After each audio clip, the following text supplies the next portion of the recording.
and welcome back to another care collab. Today's collab is about the Sogo Vivien. Most of us are familiar with the Leaf's Edge, and today's participants are going to be Simply Orchids, etc., Hillbilly Orchids, Attainable Green, Nicole Deanna, Ninja Orchids, and I do apologize ahead of time to Sveti's Orchids. Please correct me in the comments below with pronunciation so I get that correct on the next one. This is a bit of an update on my Sogo Vivien Leaf's Edge, as well as just a plain old green leaf Sogo Vivien. Gorgeous all the same. Now this one here has recently been repotted. I got her at Lowe's back in March, and she is labeled as the Dorianopsis Sogo Vivien, but Dorianopsis has been reclassified as a Phalaenopsis, so we're calling her a Phalaenopsis moving forward.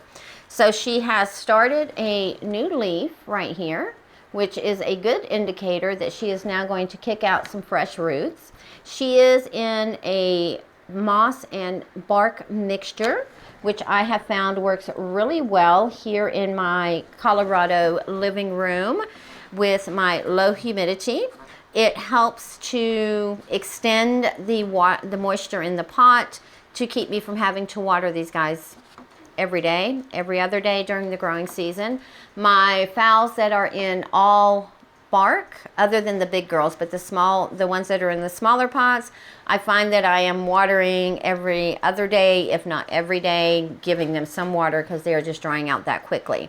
So as I've been repotting, I've been putting a little bit of moss in depending on the root system.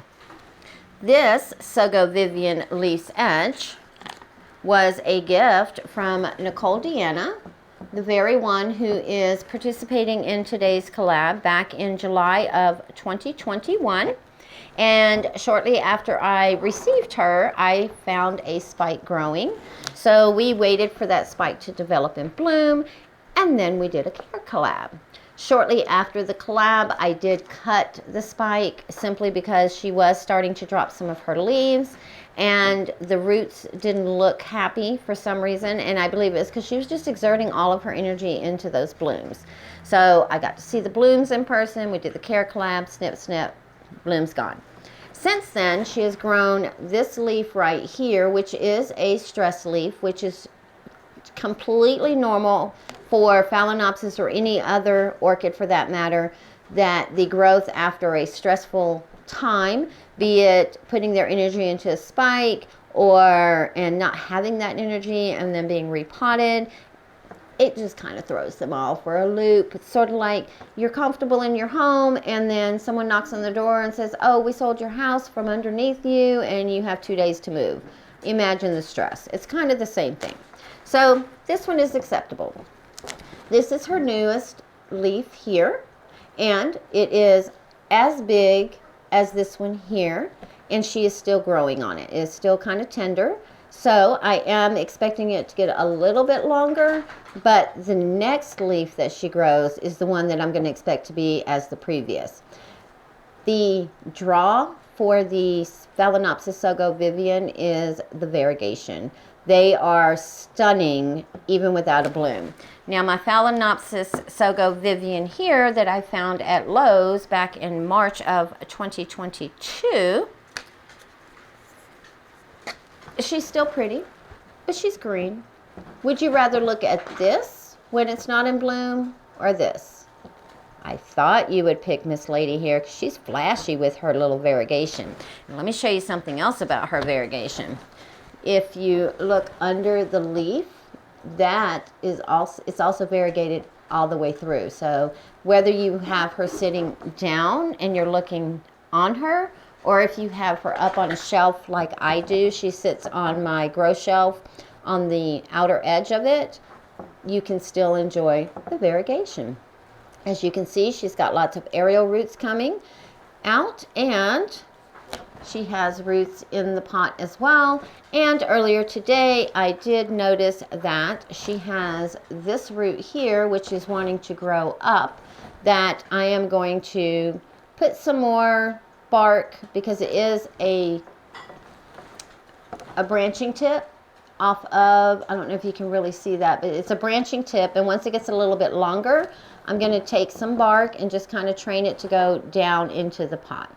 Not that I mind the aerial roots, but I want her to get as many roots in the pot as possible so that when she does bloom again, she has the energy to support it and I don't have to cut it again.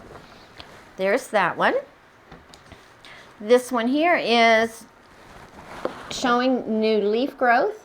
And I believe there are more roots in the pot than what we can see because I am now having to water her every 5 to 7 days as opposed to every 7 to 10 days. So she is starting to suck up that moisture a lot quicker. Now, as far as temperature, this time of the year when it's nice outside, there's a nice breeze here in Colorado. In Denver, Colorado, and the nighttime temperatures get cool but not freezing. We leave the windows open, and the temperature range, let's see, let me look at my thermometer thing over here, is anywhere from 69 to 75 average. That was the 24-hour average, and the humidity was from 11% up to 45%. So not a lot of humidity at any point of the day, but there's always a nice breeze when the windows are open. I also have a ceiling fan in the living room where I grow my orchids that is on 24 hours a day, 7 days a week, 365 days a year on medium, so it's blowing the air, moving the air without it being a gust of air just on everyone. Like I said, they do grow on the grow shelf under Barina lights. I do not know the wattage. If I remember, I'll post that. But either way it goes, I'll also post a link down below to Amazon where I purchased them. And I do not have any affiliation with Barina or Amazon as a disclaimer. Now, fertilization. So what I do once a month, they do get a Epsom salt bath, and I do soak them for about 10-15 minutes in the Epsom salt, drain it really well. I wait about 30 minutes, and then I give them a soak in just plain water so that I can get any excess out. Just because there is moss in both of these, I don't want the Epsom salt to sit in the moss and burn or do too much. Don't know if that's a thing. Might be just all up in my head, but that's what I do. And I have noticed with my novelty phals that since I've been doing that, they are starting to get more green and get that lusciousness to them. So I'm hoping that that just kind of helps encourage these girls too. They get a calcium and magnesium once a month. And then after that, they do MSU fertilizer.